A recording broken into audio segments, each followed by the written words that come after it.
As I sit here in the van, look what just showed up.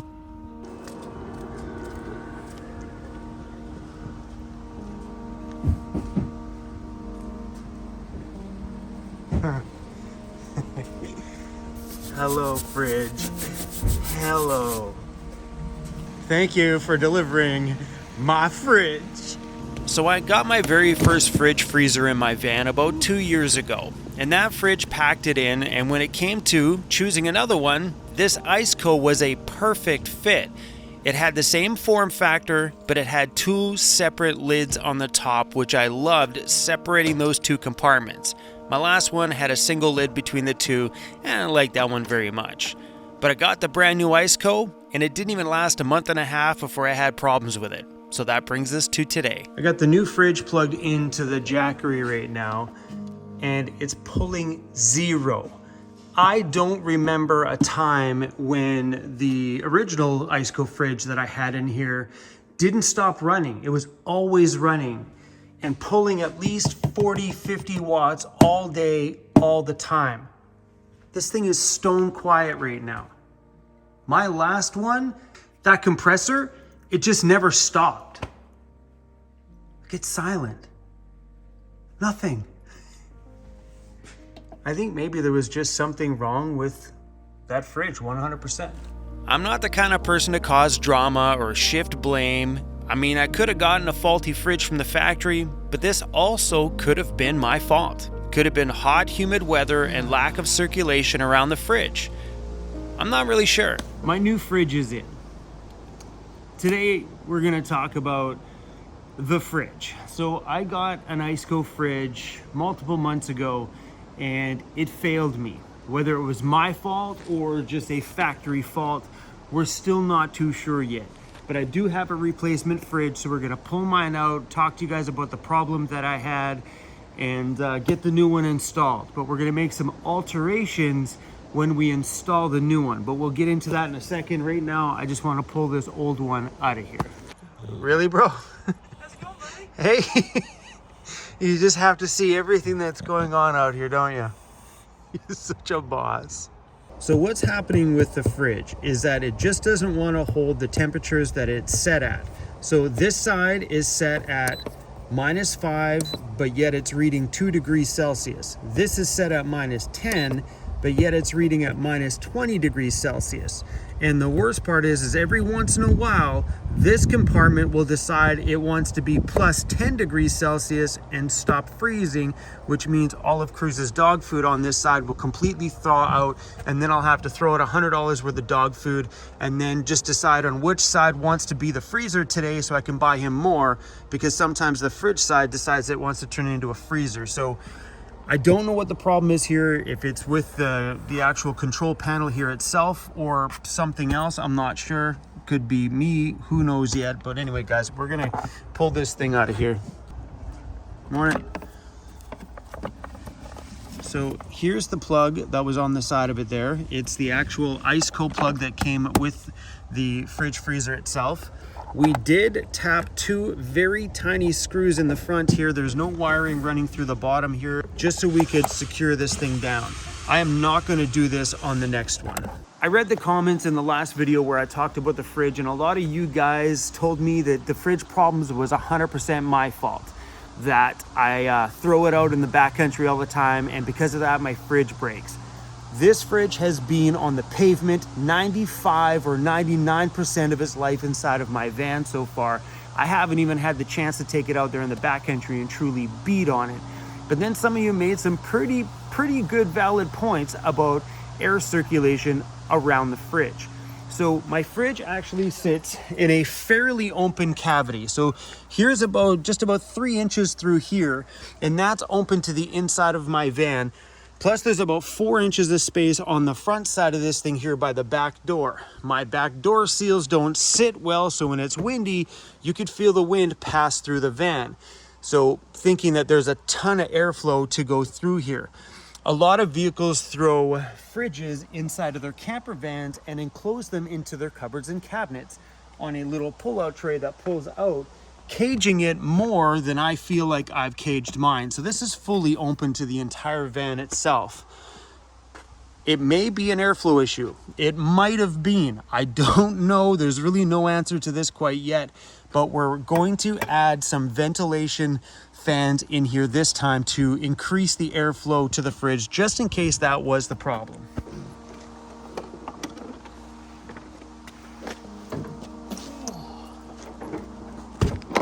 Then I also heard from a pile of you guys that me putting these very tiny screws in the front here is what wrecked it.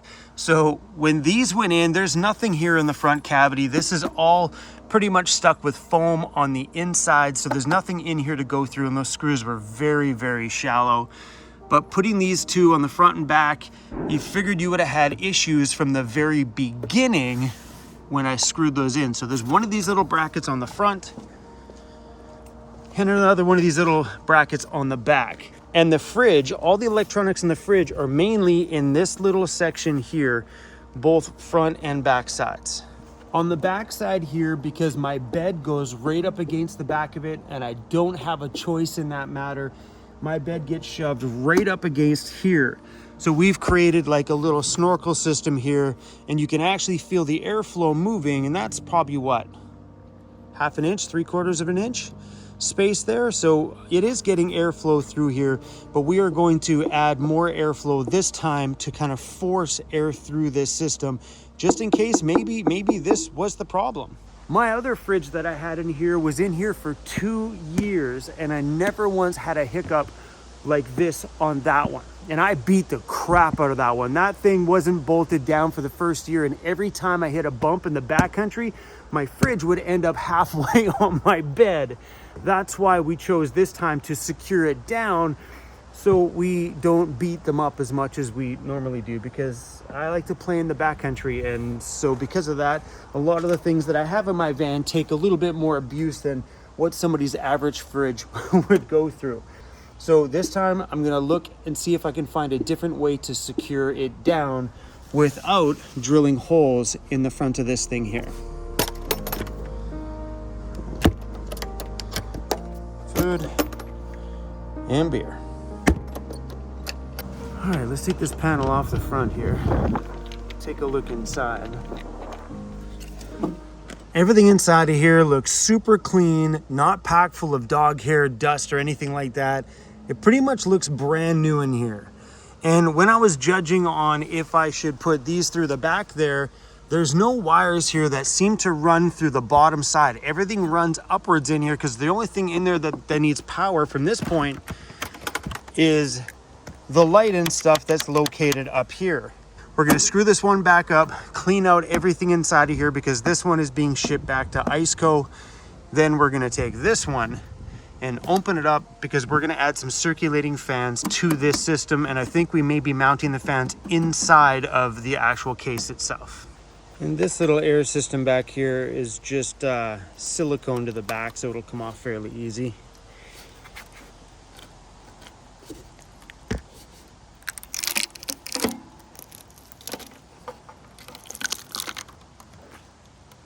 And that's it.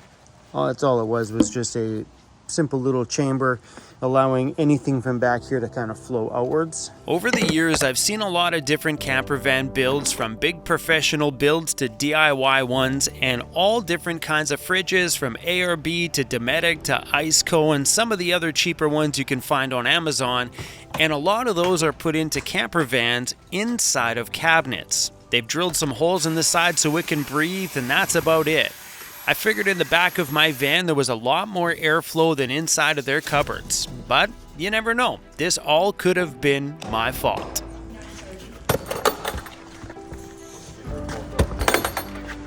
All right, typical goodies.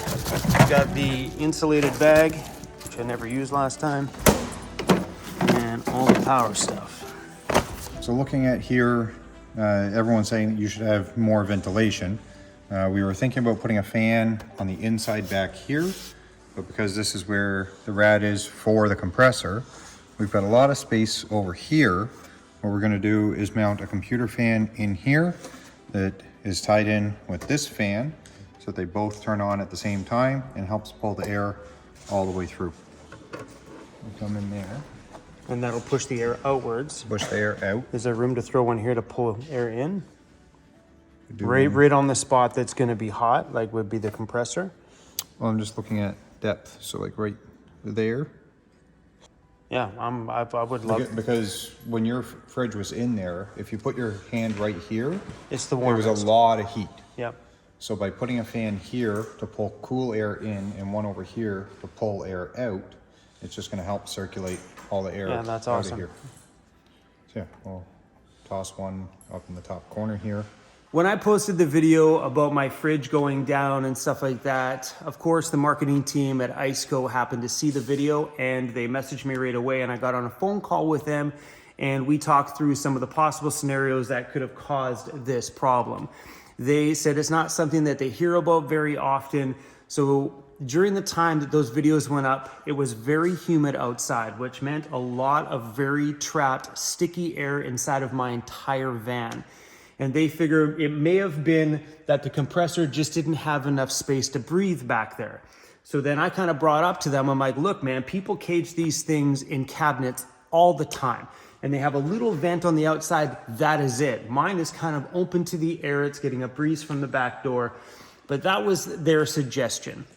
So that's why we're going the route now with putting some ventilation fans in here, hoping to create a bit more airflow in that space that I do have back there. I don't have another option to mount my fridge. That's where my fridge works. So to have this one fail in such a short amount of time, but yet my last fridge lasted me 2 years in the exact same space, I am gonna go with there's a high chance that airflow was not the problem. Maybe it was, that's why we're going this far. So who knows, we will see.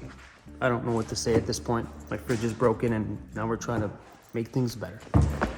Sick and tired of having warm beer, or I'm sick and tired of putting my beer in the freezer, because when I put my beer in the freezer and I forget about it, then I'm in bed at night and you hear this, I'm like, what was that? Another beer exploded in my freezer.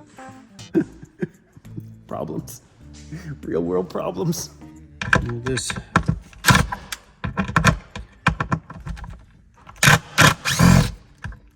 So the old way of securing this is gonna go away because we're not doing this way anymore.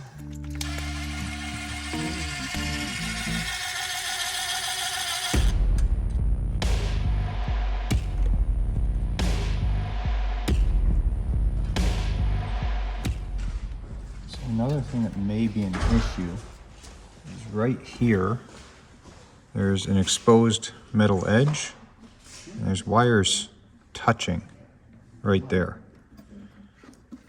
So I'm gonna see if we can't loosen and pivot that. Oh yeah, you can see that right there fully. Yeah.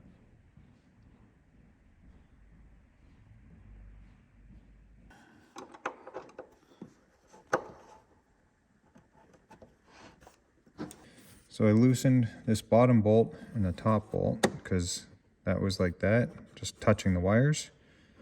So we just pivot it away from the wires, and I'll also put a piece of split loom on the side here, just so that we don't have to worry about those wires shorting out on this bar. Once it's assembled, to see what the fans sound like and how much airflow it has.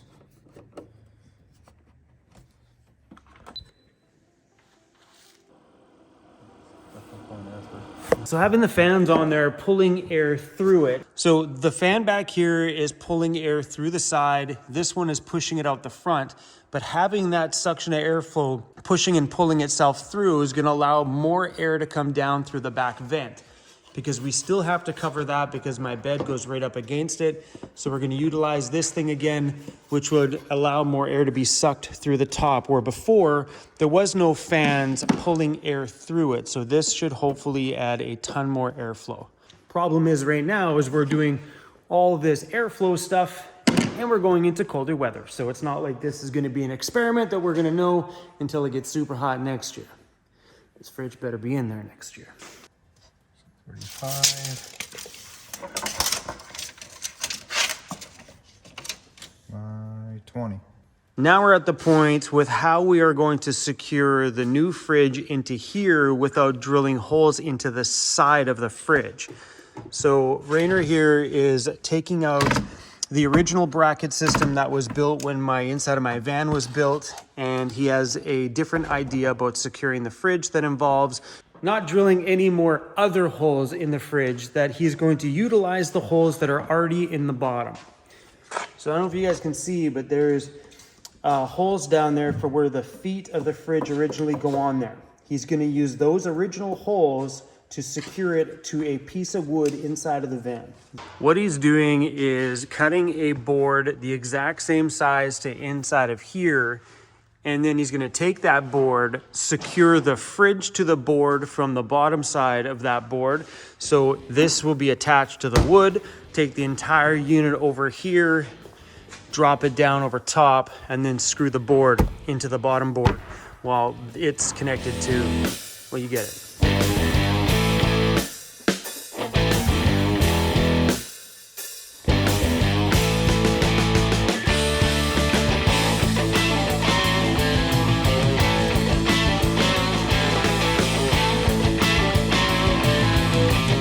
And we'll be utilizing holes that are already existing in there for, I'm gonna guess, feet initially.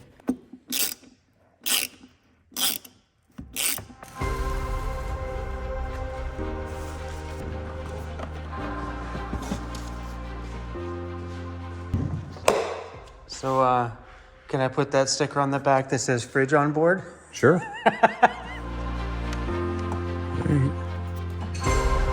Power on. Okay, we're gonna set the fridge to 0, freezer to -10. Looks good.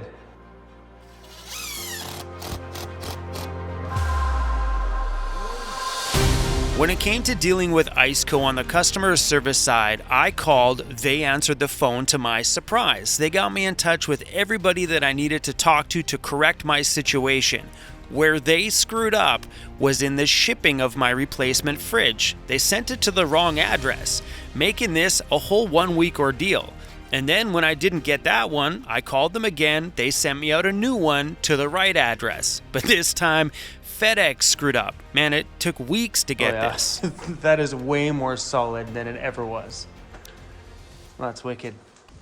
We can go take everything out of here and let this thing thaw out, because this is being shipped back to the manufacturer.